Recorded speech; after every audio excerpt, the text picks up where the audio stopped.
people to make positive life choices and be a productive part of mainstream society. On his pitch talk meets with us, Mr. Samir Sawney, co-director and co-founder of Motivate Sports and Fitness. He's very much community minded. Check that out on youtube.com/pitch talk and get in touch with Motivate.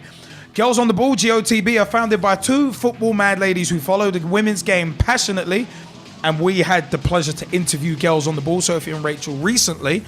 The team, since 2012, Rachel and Sophie have travelled up and down the UK at their own cost, it must be added, and all over Europe to cover the top 6 leagues in England, the Scottish Premier League, and the BUS Ariane National League in Ireland. In addition, they attend the FA Cup, Continental Cup and Champions League games, not to mention England internationals. They recently went to the Cyprus Cup, to the 2014 Cyprus Cup for the second time. And we actually mentioned that on our interview, so stick around. Keep an eye out for that. But the team provide live tweets, photos, blogs, vlogs, and interviews with the aim of bringing as much coverage to people as possible. This concept has come about to create a scheme due to a number of factors. According to Sport England, who oversees sporting progress from grassroots to the professional game in its various forms, there is a lack of female participation across the board when compared to their male counterparts. This could be down to social stigma, not cool, to be getting sweaty. The lack of female coaches at grassroots level, Sports Coach UK has identified only 5% of coaches are from Black, Asian or ethnic minority or BME communities. And combined with male coaches who may not be empathetic with female issues and viewpoints. At a cultural level, young females from ethnically diverse communities suffer with an even larger dropout rate, with Sport England citing in the past decade up to only 8% of participants nationally coming from BME, Black minority. I'm kidding, I don't encourage violence, but it's one of them ones. Mike, if you want to come down, talk to me off air, we'll get something sorted. But the fact of the matter is, ibisfc.co.uk is the official website. Training is every Wednesday from 7:30 p.m. until 9 p.m. on Wednesdays at the Battersea Park all-weather astro turf pitches right next door to the Kids Adventure Playground. Matches are on Saturdays anywhere within the M25. Now, also,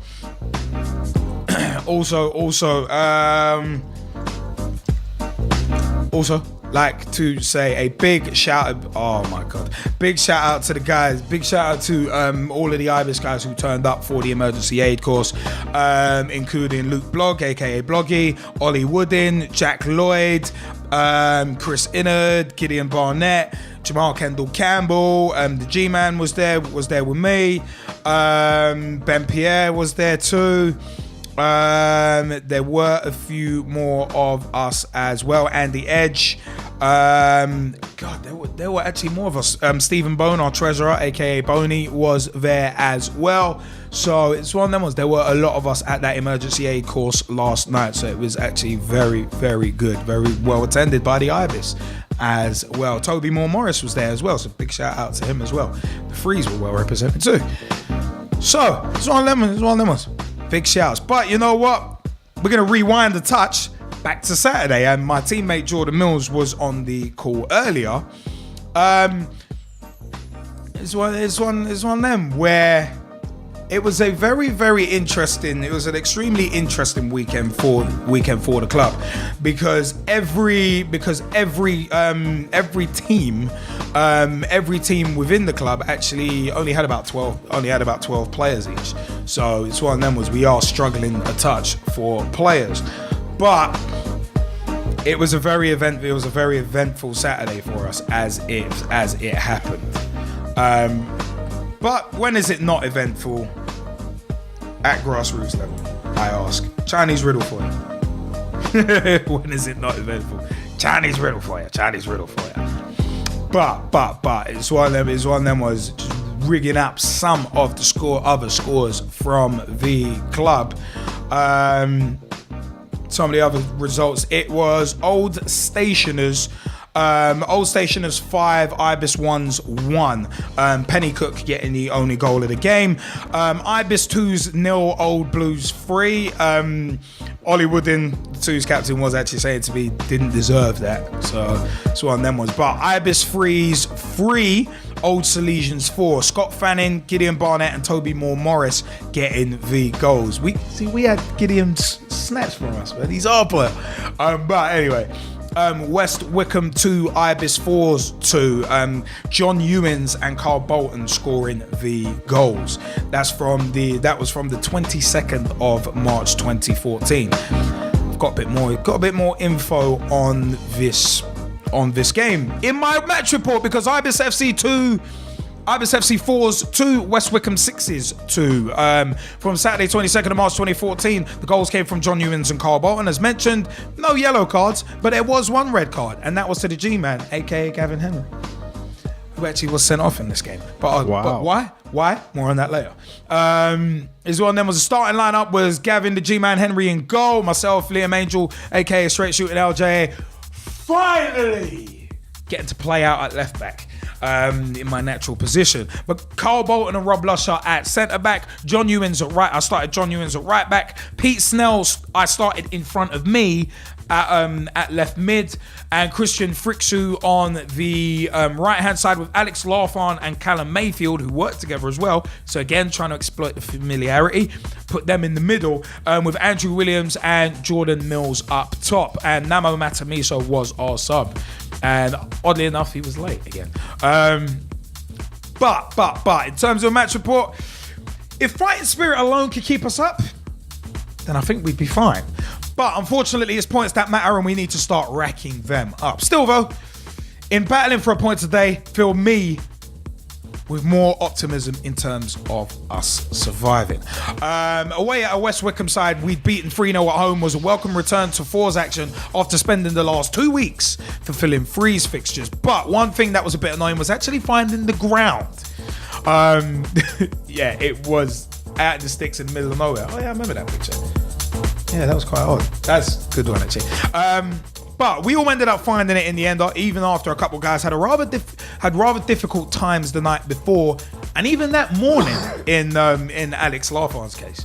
But the match was an interesting one, as we started the game well after winning the toss to switch ends. I was at my preferred left back finally for the first time in about 2 months. Ironically enough, it was myself and Rob Lusher who played centre back when the two sides met back in mid-December, which I think was one of our last game. No big T, not tossing that way. Not winning the toss in that way. Oh, God. Anyway, still though, after a couple of minor scares in the first half, we ended up taking the lead after a corner which was half cleared, and John Ewins placed a lovely finish into the left-hand side of the net. 1-0 up, and deservedly so, in my view. As we played some nice stuff and Gav looked comfortable in nets. There was a change on the horizon though, as Wickham got more of the ball and their players started connecting with like little 1-2s and that. So it started connecting, and it was actually a ball over the top that actually led to us going down to 10 men. 1-1 actually came from a quality free kick which literally clipped in off the bar. It was one of them ones where that goal, Gavin asked me to stand on the line. I was on the line, jumped full stretch, and that ball still went in over my head. Literally clipped in off the underside of the bar. Pinpoint free kick.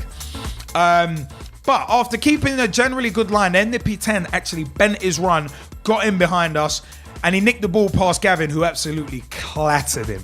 He literally took him out. Not with any malice or any intent. Did he buy him dinner? But he took him out. He took him out and didn't even pay for the privilege. But it was one of them ones. Even though I dropped inside after seeing Gav come out, the ref gave a spot kick and gave Gav a straight red card, which left me as the next in line to go and goal. So as much as I hate being in goal, Destiny stepped in and I ended up back in. I tried everything to put their penalty taker off. I was literally dancing on the line. Literally, at one point, I was just like, Oh, I thought he was going to do like a celebratory booty dance or something. Booty dance. No. So that's another obligatory boondocks. Oh, but it was one of them ones where I tried everything to put him off. I guessed right, but I just wasn't tall enough to get down to the penalty. So they took a 2-1 lead 2 minutes before half time, as I guessed the right way, but I said it was beaten from 12 yards. I don't have any problem getting up, but anyway. Nah, it would. Mr. Bailey's funny. Yeah, I know. That's a good one. That's a good one. But at half time, feeling a bit unlucky to be down to 10 men, we had to do some reshoveling after Destiny intervened and I was back in goal. And with the help of Alex Laugharn, who'd actually noticed something tactically about the way West Wickham were attacking us, they were actually using their fullbacks to get forward instead of using out-and-out wingers. And also Rob Lusher as well. Big shout out to Rob Lusher. We actually switched to a 3-5-1 with Jordan and Pete as wingbacks and Christian as the extra man in the middle just behind Andrew. So we went out in the second half knowing we'd have a battle on our hands and the wind against us. And to a man, we all put in a great shift, must be said. During the half, I made use of the rolling subs with Christian coming off for Namo, who was nursing a sore calf, but then coming back on due to Pete limping off with a pulled calf after a brief stint up top. Remember, we were down to 10 men as well. But it was one of them, it must be said that our ref in the second half could have actually given another penalty after a risky last-ditch challenge on our right-hand side in the box. But it wasn't given. But we kept battling. And after limiting Wickham to a few chances, we equalised with a Carl Bolton header, which had me jumping for joy and Carl needing to work on his goal celebrations because he ran away doing jazz hands. He was like, yes! But we kept working hard and trying to create chances, especially using a bit of Andrew's pace over the top. And oddly enough, we actually seemed to play better with 10, as we knew we needed to work harder. But from Carl, Rob and John at the back to Callum and Alex in the middle, everyone put in a great shift, which filled me with pride to wear the Ibis shirt, to be perfectly frank. That beautiful white shirt sponsored by Census. Big shout out to Mark Furness, who had his birthday last week, by the way. Full time came, and as I did my post-match dress down, I reiterated the pride that the effort put in. And it was a match that made me think of the "this is what our business is all about" line that WWE commentator, play-by-play guy Jim Ross used to say about WrestleMania. This is what our business is all about. But replace business with grassroots football. This is what grassroots football is all about. But we're in a dogfight at the bottom. So that point was not just hard-earned, but it actually was crucial against a side who were directly above us. And with that kind of fight, could survive. But that kind of fighting spirit will be needed for the rest of the season, along with numbers, as we have double headers on the horizon. I think it's 2 double headers in 2 weeks, so that's gotta be difficult. We do need players, especially a goalkeeper. So it's one of them ones. I'm straight shooting LJA. Remember, that's my take on the match. It's one of them was. It's one of them ones, man. From this week, we need players. Jezzy, you want to play in goal? No.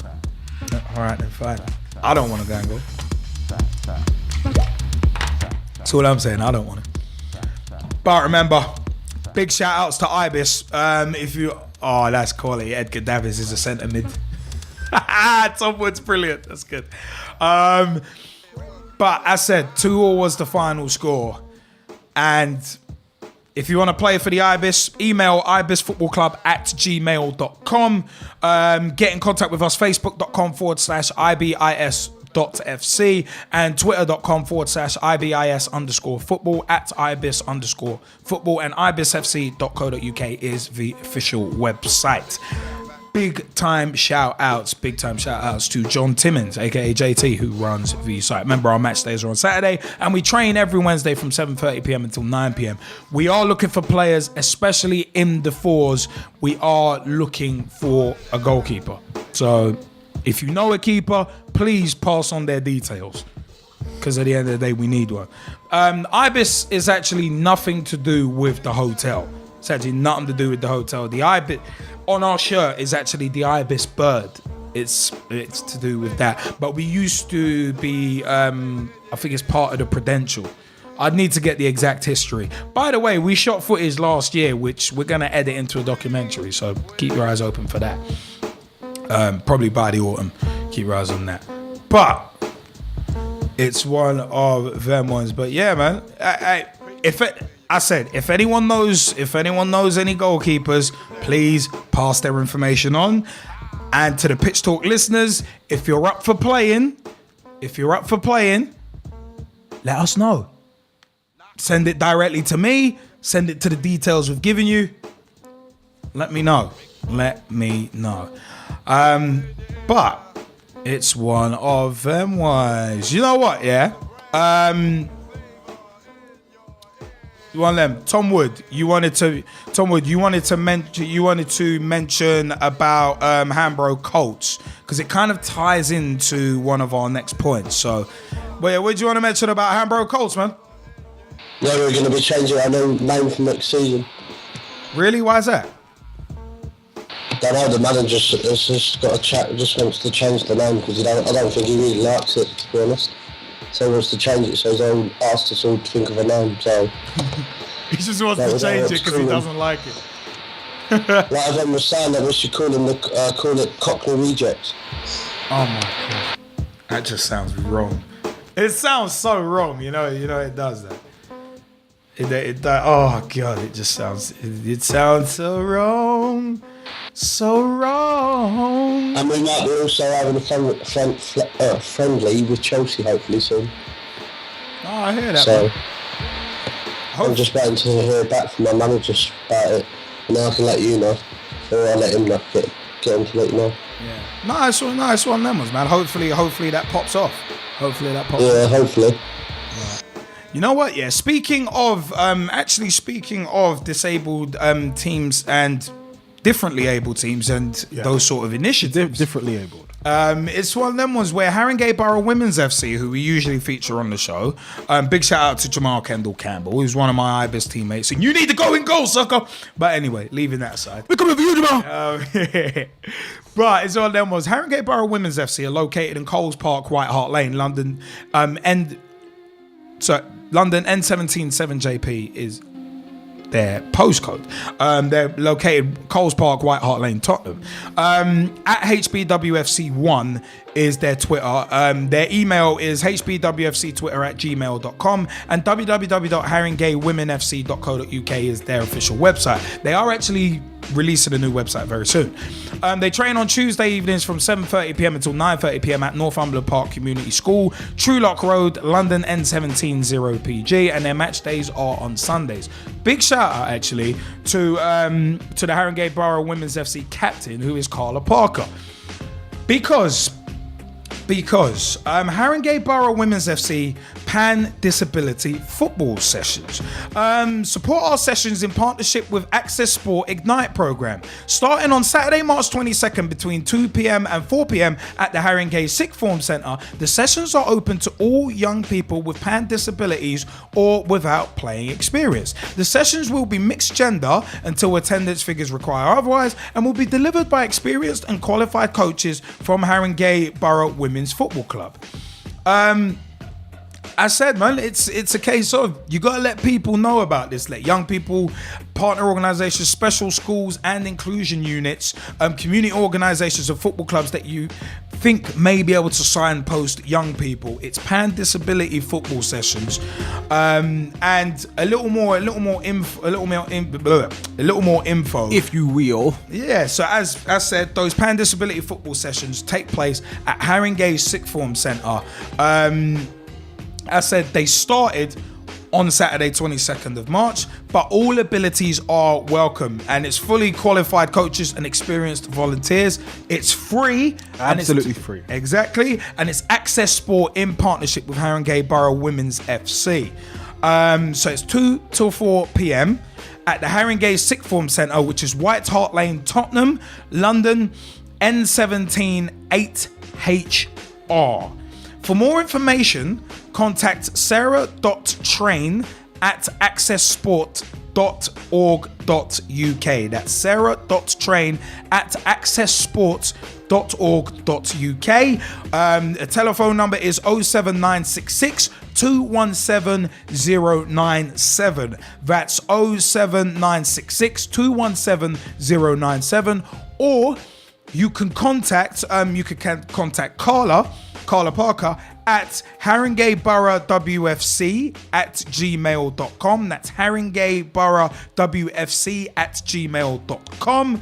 0777 6 153 515. That's 0776 153 515. And the website will be www.haringeyboroughfc.com. So that's where you need to go for more information on the Pan Disability football sessions set up by Access Sport in partnership with Haringey Borough Football Club. So it's one of them ones. If you are of differing abilities, Pan disability, then get in touch with that. And we were talking just last week about initiatives like this, bring communities together, putting unity back in the community. Mm-hmm. And I can't praise this enough.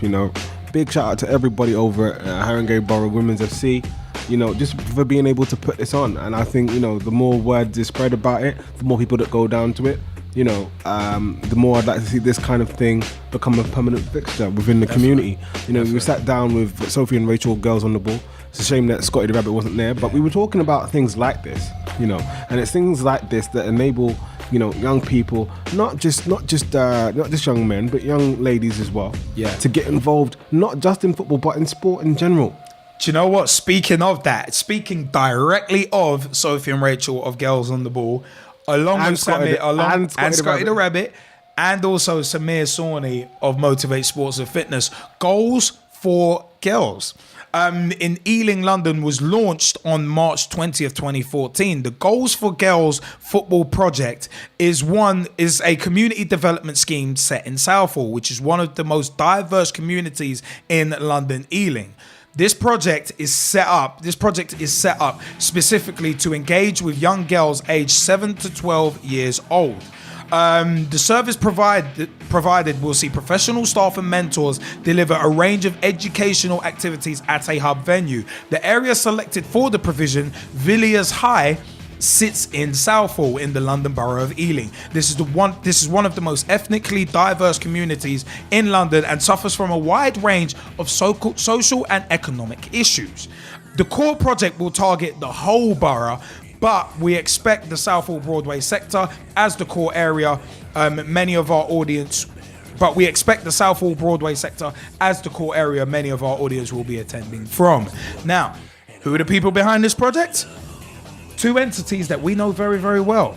And the two scheme providers coming together to deliver this scheme, fantastic scheme it must be said, are Motivate Sports and Fitness, Motivate SF Foundation, and Girls on the Ball, GOTB. The Motivate SF Foundation has over 20 years personal experience in managing and delivering mass participation schemes. The team excel in offering life skills through sporting endeavour. The team has spent the last 2 years within the borough in schools and inclusion settings, mentoring young people to make positive life choices and be a productive part of mainstream society. On his pitch talk meets with us, Mr. Samir Sawney, co-director and co-founder of Motivate Sports and Fitness. He's very much community minded. Check that out on youtube.com/pitch talk and get in touch with Motivate.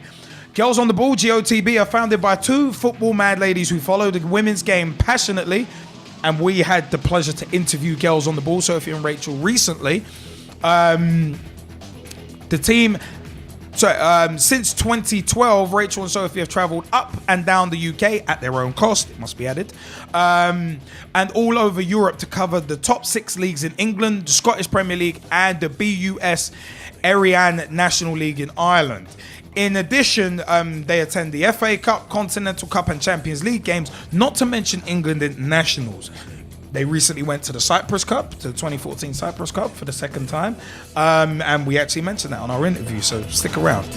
Keep an eye out for that.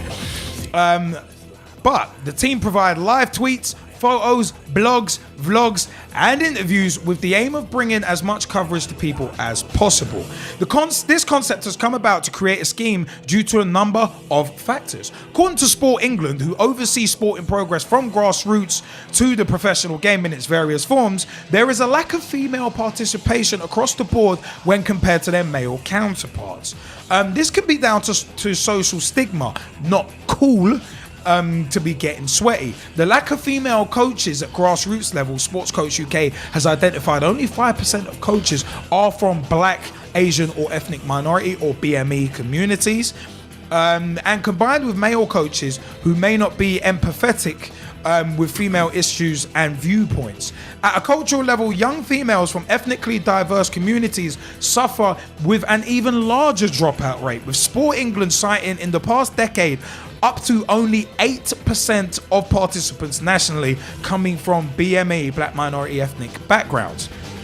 So, what will your contribution be used for? Girls on the Ball and Motivate Sports and Fitness believe that a partnership into the football development sphere with particular focus on creating a strong doorstep scheme based on or near the epicenter of the local community, which is free, underscore that free, will be a big step to combating some of the above issues. There will be 2 weekly sessions lasting up to 90 minutes each for ages 7 to 9 years old and 10 to 12 years old.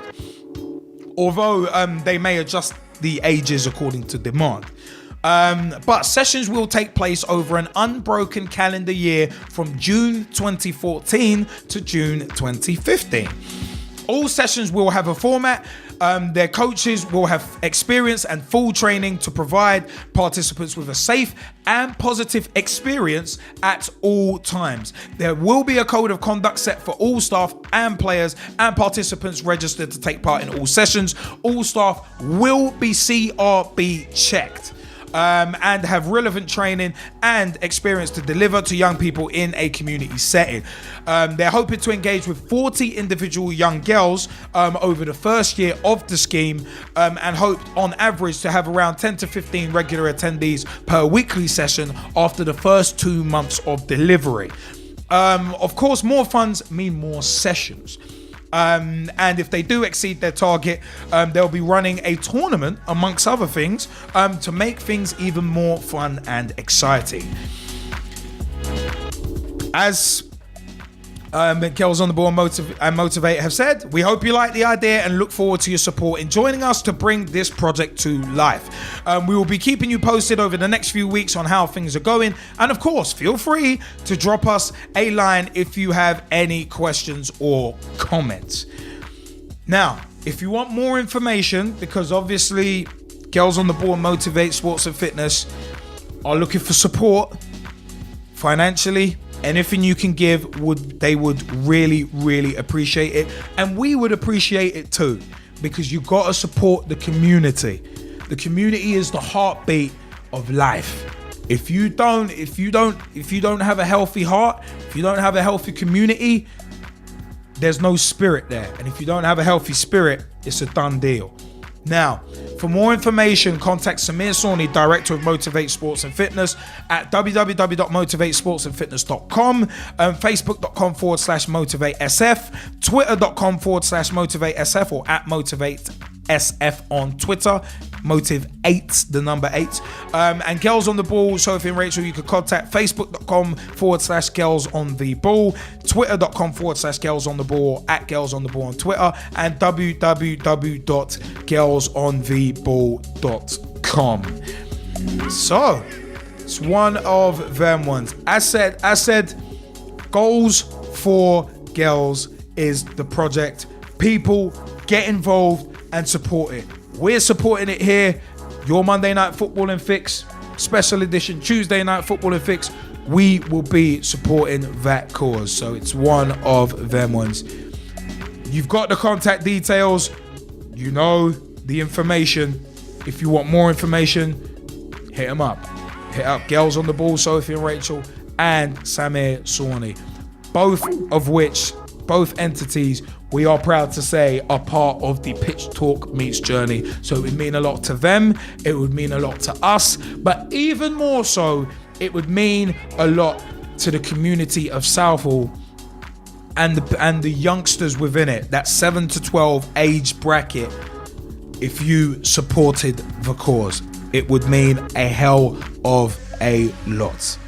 So people, please get supporting. Please get supporting. So, Jezzy, I kind of cut you off earlier, but No, I you want mean, to add anything to it? absolutely fantastic. You know, two of my favorite organizations that, you know, we as Pitch Talk have been able to collaborate with in the past in terms of Pitch Talk meeting, you know, generally just raising awareness of issues in football, so on and so forth. You know, for them to come together and do something like Goalz4Girlz is absolutely, it's amazing.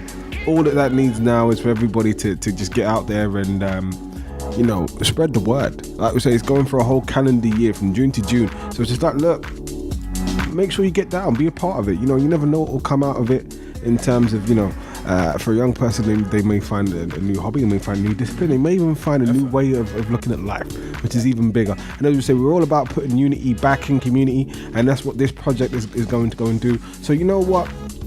As of right now, I'm christening the hashtag Goalz4Girlz, okay? I'm tweeting it out. Let's make it happen. Let's trend it. Let's get it you know, trending. Girls on the Ball and everybody at Motivate Sports and Fitness. You know what? Get behind it. Retweet it. Share it. Make sure people know about it. Okay? Ask them for more information and just do it. Just get involved. Definitely, man. Gotta do it. Definitely good. Definitely get involved. Get involved with that. You're gonna be seeing a lot of promo to do with it. And if we have anything to do with it, there will be a lot of promo around it.